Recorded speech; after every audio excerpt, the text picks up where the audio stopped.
Welcome to the Osmo Early Bird Podcast. I'm your old pal Emac coming to you with Thursday NBA action on the Early Bird with one Adam Ship My Money Share as we get you ready for your foundational look at 6 games for Thursday night. Adam, talk to me. How are you feeling about a robust 6-game Thursday slate? Pretty excited. I like when we get these 6 to 8 game slates throughout the week as opposed to the 12 games on one day and 3 the next day. The only downside is that it's more for me to write about, but I'll suck it up for more good slates. There we are. Now, in a unique turn of events, there are only going to be 5 games on Friday. There are 11 games on Saturday and then 3 games on Sunday. Of course, Sunday is the Super Bowl. That starts at 6:30 Eastern. The NBA is going off at 1, 2, and 3 p.m. with their 3 games. So keep that in mind because Saturday you're going to want to set some time aside to do a fair amount of NBA research to prep for that. And if you're going to take a night off, Friday might be the one to do it. There's actually some good games, and we do get a 7, a 7:30, an 8, a 9, and a 10. And the 9 and the 10 are going to be kind of fun. We have Atlanta going into Utah, so they'll be playing at altitude once again, but they are up in pace. And then you've got Houston in Denver, so it should be a fun one. Couple of late night games to watch, but we're going to focus on Thursday slate. We, of course, are recording this on a Wednesday night. The 10 o'clock games have yet to tip off, but we do have some injury news and notes here. We know that Tyreek Evans is not traveling with the team, so he will be out until we hear he's back with the team with his back injury. Reggie Bullock is questionable with an ankle injury. Ish Smith is still out with this groin injury. Alan Crabb is dealing with the right knee soreness, but I can't find anything confirming him out or even doubtful. It was sort of an absence of news, so we'll want to keep our eye on that. DeMar DeRozan will be coming back after a 3-game absence. He's been dealing with the sore knee. Jonah Bolden is out with an Achilles injury. Draymond Green in. Remember, he rested the last game. Kyle Kuzma, game time decision with his sore back. LeBron James is close. He is not going to play on Thursday, but Luke Walton has said he is close. And then Hart is dealing with the sore hip. He may have minutes restrictions. He may not play. Who knows? Hopefully he doesn't gum things up. And then in the last game of the night, we've got Avery Bradley questionable with the knee injury, and then Danilo Gallinari is out.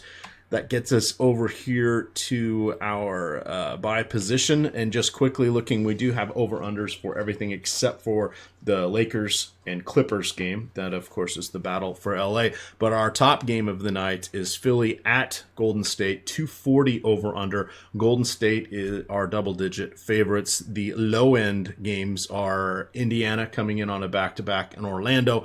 In Orlando, that's 211 over under. The Magic are favored at home by a bucket. And then Dallas on the back-to-back going to Detroit. Detroit's favored by a bucket, 208 over under. Adam, that gets us to point guards. Take it away. Yes, I was actually just looking at Karl-Anthony Towns' current line and being really, really confused by that. He has 0 points almost at halftime, just worth pointing out. But yeah, so getting the point guard here, D'Angelo Russell in another difficult spot against San Antonio. Obviously should have a lot of opportunities without Spencer Dinwiddie, but he's had a couple of difficult matchups. We've also seen Kenny Atkinson do what Kenny Atkinson does and pull him somewhat early in a couple of games. So I don't have a problem with Russell, especially in tournaments. Still a little more expensive than I would like, a little more expensive than I'd feel comfortable with in cash games. But if there's someone that's going to take over this game for Brooklyn and keep them in it against San Antonio, Russell's as good a bet as any. So I have some interest there. Napier's price tag is getting high enough where I don't think I really want to go there in this spot. But you do have Dennis Smith Jr. and Luka against Detroit. Not a great matchup, but Luka having a terrible game on Wednesday night against the Knicks. But, he's still a really good player, still a nice price tag for him. And then Dennis Smith Jr. playing, 34 to 36 minutes a night, 5,500 is pretty appealing as well. Yeah, absolutely. The Dennis Smith Jr., perhaps time away from the team, did heal the sore wrist. And if he can more or less coexist here with Luka, maybe Dallas is going to keep him around. Who knows? But as you mentioned, he's played 32, 36, 36 for his minutes in the last 3 games, not counting the one he's playing tonight. 13, 4, and 6, 19, 2, and 5, 17, 8, and 4. Those are 3 of his better games all season, and clearly the most consistent stretch that he has had since back in the October-November timeframe when Luka was just getting up to speed as a 19-year-old in the NBA. So I do like him at 5,500 there on DraftKings. Kind of on the cheaper end here. You never know what you're going to get, but you have DJ Augustine at 4,400, Corey Joseph at 4,000. They're going against each other. We'll have to see what happens. 12 teams in the player pool. Not a ton of injuries, but it is the NBA, and that is enough teams that something will likely pop for us that's unexpected. Lastly, let's use him to transition from point guard to shooting guard. It is one Fred VanVleet. That's right. The Fred Van Elite fan club is going to be back in action on Thursday. We've had about 4 days off as Toronto got a break in this one, or in their last few days. So that will be fun. Check out my Twitter timeline for that one. Adam, I cannot in good conscience recommend Fred VanVleet with everybody healthy. So I am the only one, of course, required to play him in that tournament. Talk about some real shooting guards for our loyal listeners here. Yeah, so I mean, Steph obviously should have mentioned him at point guard, but he's shooting guard eligible on DraftKings. Really nice spot for him against Philadelphia. We've seen them, struggle with ball dominant guards this year. Curry obviously can go off against anyone, so I like him quite a bit. As far as actual shooting guards go, DeMar DeRozan probable at 7,800 against Brooklyn. Was playing really poorly before he missed these few games with injury. Hopefully he's good to go now, but the price tag's still really cheap for what he does when he's on the floor. We'll have to keep an eye out for a minutes limit, and maybe even if we don't get news, project him for the lower end, maybe not 38 minutes, give him like 34 or something like that, because it's unlikely that Pop wants to just bring him back and run him into the ground. But I think the price tag is pretty appealing. And then Jimmy Butler, especially on DraftKings at 7,400 again, is just really cheap. His price tag came up a little bit, but another fast-paced matchup against Golden State, 2 of the faster teams in the league with the Warriors and the Sixers. Butler should play around 36 minutes here, assuming Philadelphia can hang in it. So I don't really see a reason not to like Jimmy Butler at that price. All right, moving down here to the mid-tier. Back-to-back, you have Bojan Bogdanovic. He was played in Washington on Wednesday night. Goodness, I lose track of all the days here. He is playing Thursday in Orlando. That one is an intriguing matchup for him at a $5,200 price point. No Victor Oladipo, no Tyreek Evans. He is more or less the number 2 scorer there for the backcourt, along with Darren Collison. In the front court, of course, you have Thaddeus Young and Miles Turner. Not exactly guys who are going to put the biscuit in the basket all the time. Joe Harris, 4,800, tougher matchup there going against the San Antonio Spurs. I believe this is the Spurs' only game in like a 9-day stretch. They have had several days off, and then they have a few more days off ahead. I've noticed a couple teams have had that, so this was their turn. This was one of the things the players negotiated for in the collective bargaining agreement, was to get at least one kind of island game or week where they only play 1 or 2 games to give them a chance to get healed up. Some of the teams get that, but they also are playing over there in London for that. Back to the U.S. With DeMar DeRozan likely back, that makes it a little tougher to stomach Derek White at 5,600. Nothing else too exciting here that's standing out. I guess the default would probably be Bojan Bogdanovic for me. Do you like anything in this cheaper range? I think Clay's a little underpriced at 5,800. Bogdanovic is fine against Orlando without Oladipo at 5,200. I agree with you on White. He does lose some appeal with DeRozan being back, as do Forbes and Mills and everyone else in Bellinelli, everyone else in the San Antonio backcourt. Pat Beverly at 5,300 with point guard, shooting guard eligibility in what should be a really fast game against the Lakers, playing huge minutes, I think is a good play as well. I would put him ahead of Bogdanovic. I'd put him. Yeah, he'd be my favorite guy out of that like lower 5K, upper 4K range. All right, let's look on over here to small forward Giannis Antetokounmpo going into Toronto to take on the Raptors. He is at 10,600. He is at the top end. He, of course, will be squaring off with one Kawhi Leonard. Leonard is at 9,400. And then we've got Kevin Durant going against Philly. dropping down to 9,100. Of course, we do have DeMarcus Cousins there, but that is going to be one of the more exciting games of the night. This one is in Golden State, and it is checking in with that 240 over under. Amongst this trio at the top, does anybody stand out among their peers? Giannis is the most productive out of that group, obviously. It's a tough matchup against Toronto, but the price tag is appealing. I think that it factors in the matchup at only 10-6 on DraftKings. And then, on FanDuel, obviously, you have to roster the two small forwards. So he is normally more appealing there. Kawhi, he gives you a nice floor. It's an up-tempo game for Toronto against Milwaukee. A tough matchup for Kawhi as well, though, against a good Milwaukee defense. And he just doesn't give you the same upside that Giannis does. Giannis has averaged about 1.7 fantasy points per minute over the last, really since like the start of December. So I think that there's just a big enough gap between him and Kawhi and him and Durant to where I would prefer Giannis out of the three. And if I can't get there, I would just take the cheapest one with Durant.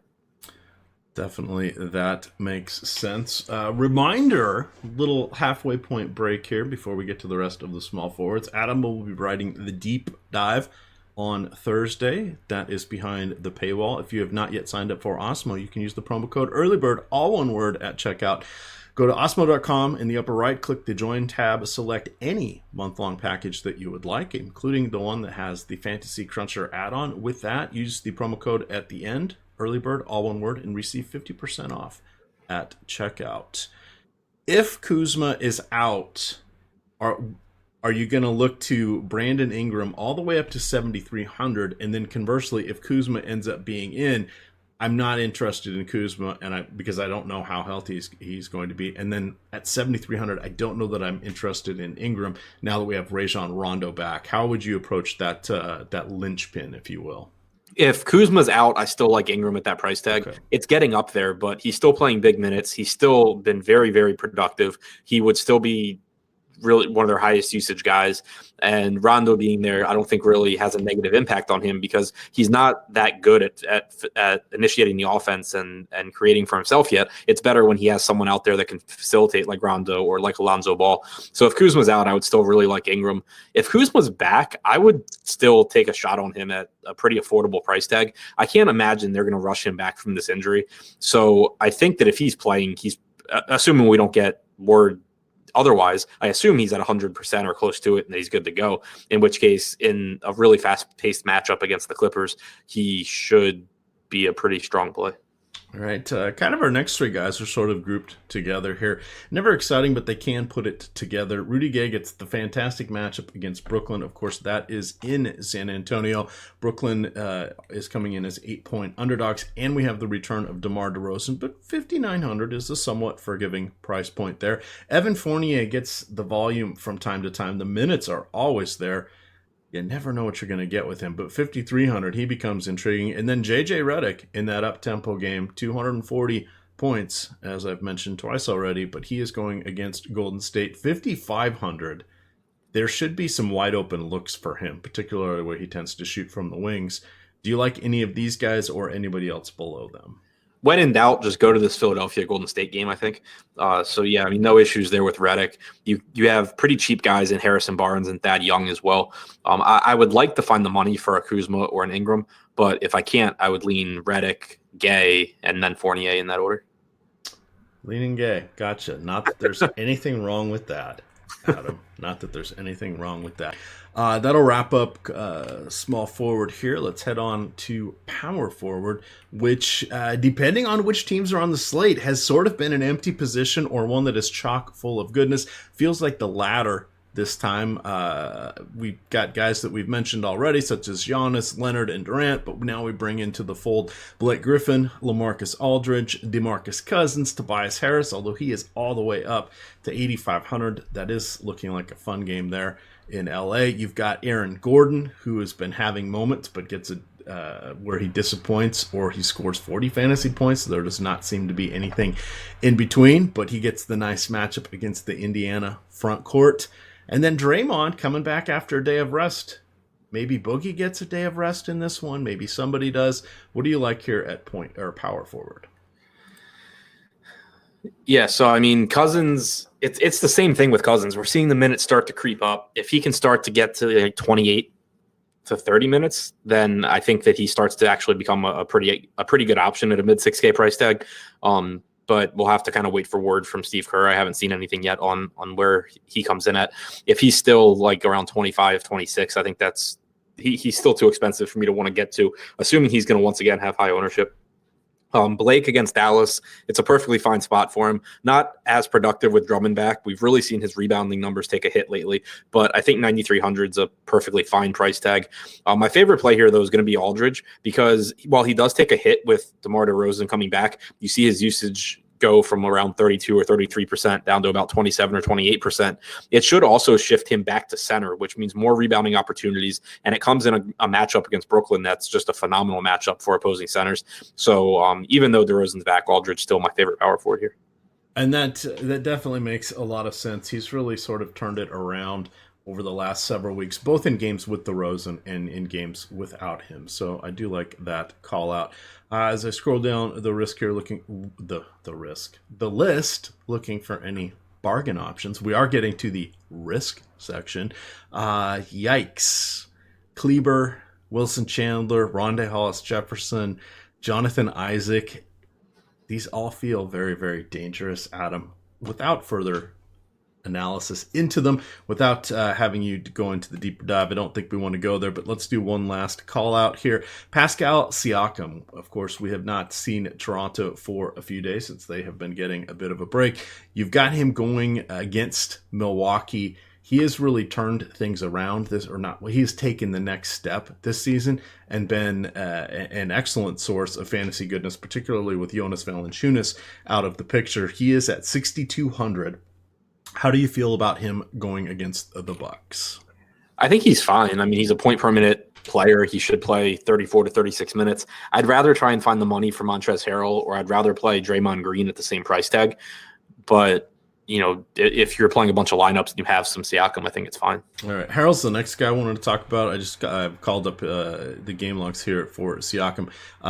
These teams, this will be the fourth time they've met. They met on January 5th in Milwaukee. He dropped in 39 minutes, 30 points, 4 rebounds on his way to 45 DraftKings points. In December 9th in Toronto, he played 25 minutes, had 17 points, 7 boards, 3 blocks. That's 35 fantasy points. And then way back 2 days before Halloween, he played 33 minutes, dropped 22, 8, and 1 block. He did have 4 steals, but 44 fantasy points there. So at various points throughout the season, both with and without Valanciunas, he has had some solid games there. So that is also good to see. With regards to Harrell, 6,800, but this is a unique Lakers team, and this can kind of be our transition. But if we're getting Harrell at the 5, does that bode well for Zubac's chances with the Lakers to be in the pivot?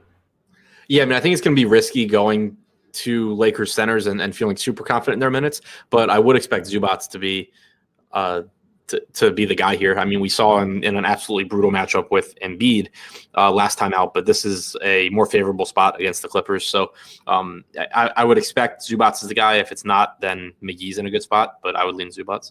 All right, going directly to the center-only eligible players, Nikolai Vucevic has scored 50 DraftKings points in 5 of his last 7. That's pretty darn good. He, of course, is going against the Pacers here.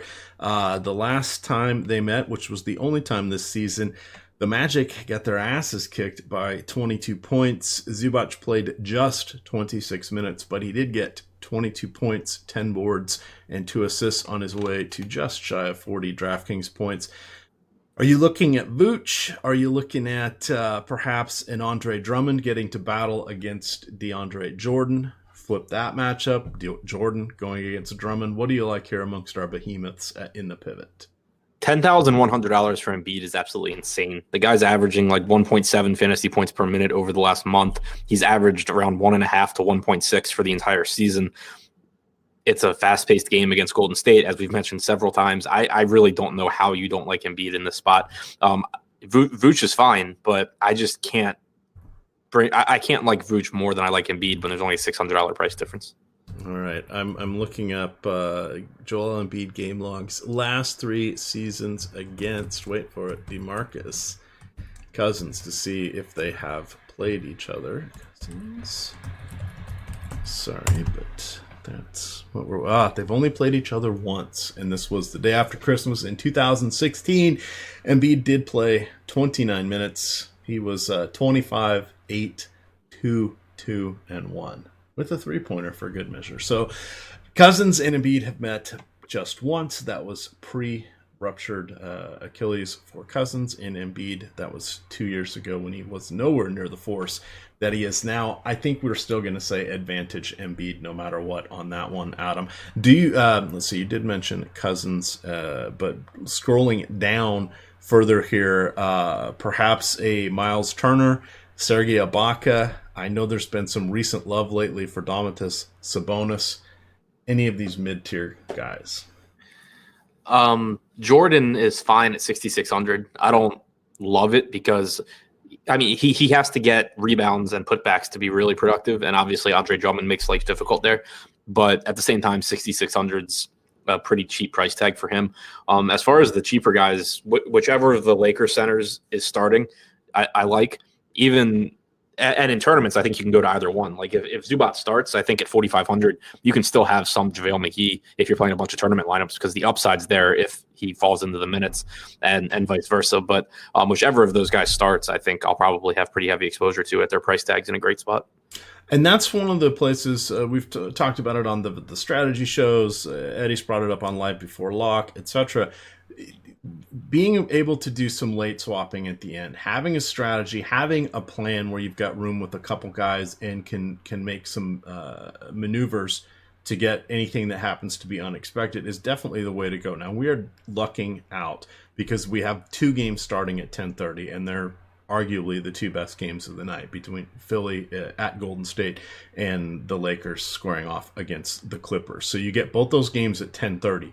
If you're leaving yourself, 3 spots, maybe even 4 to get some players in that game, I don't think you're doing anything egregious. And if you leave enough spots, then you can start playing around with whichever Lakers center gets in. You have Embiid. If it doesn't quite work and it's not the Lakers center you expected, you need a little bit of cash. You can put one of them in, fall down, remove Embiid, and then you've still got some phenomenal options that you can put in around him and not lose too much. So this is definitely one of the slates where I think you want to have a plan if you're going to be playing late and utilize the late swap features. Particularly if you're doing the mass multi-entry, you can utilize Fantasy Cruncher. They're one of our partners, and we do have the Fantasy Cruncher add-on through Osimo, but they have their new feature called the Swaptimizer. So all you have to do is download your CSV file from DraftKings, upload it in there, set your new parameters and rules and recommendations, hit the button,